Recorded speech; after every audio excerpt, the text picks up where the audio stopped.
I want to ask you a little bit about retirement funds in that case, because I know trustees obviously have discretion. They can say who's going to manage those funds on behalf of the minor. And one of the options they do have is to place the money into a beneficiary fund. How does that work? So beneficiary funds are set up specifically to receive pension funds. When a member of a pension fund passes away, the trustees of that fund use their discretion in terms of where to pay the benefits for that minor. And the other thing to remember is beneficiary funds are only for minors, that means under 18 years old. Okay, they have a few options. Some trustees prefer to pay the guardian directly. If the employer group is linked with a beneficiary fund, they can make a decision to pay into the fund, which will manage the asset for the beneficiary, the cash for the beneficiary, until the beneficiary is 18 years old and it's got some protection in that beneficiary fund. Or they can consider the will of the member who has passed away, and if there is a motivation in the will, to pay into the testamentary trust for the benefit of that child.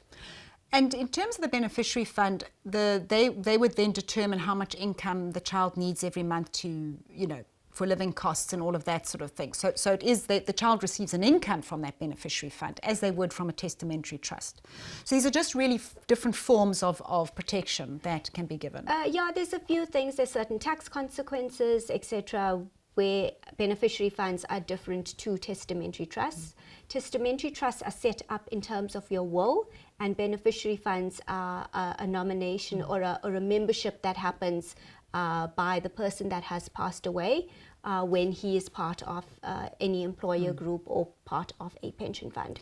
So it is actually quite different, but I think the spirit of which both those funds are run are still the same in terms of protecting funds that belong to a minor. And in terms of the testamentary trust, we keep talking about it, but I think we may need to just explain to the listeners that how it's set up. It is in the will, and it only comes into effect on your death. Correct. Am I right? Okay. Yeah. So you can't set up a testamentary trust in any other way except if you set it up in terms of your will.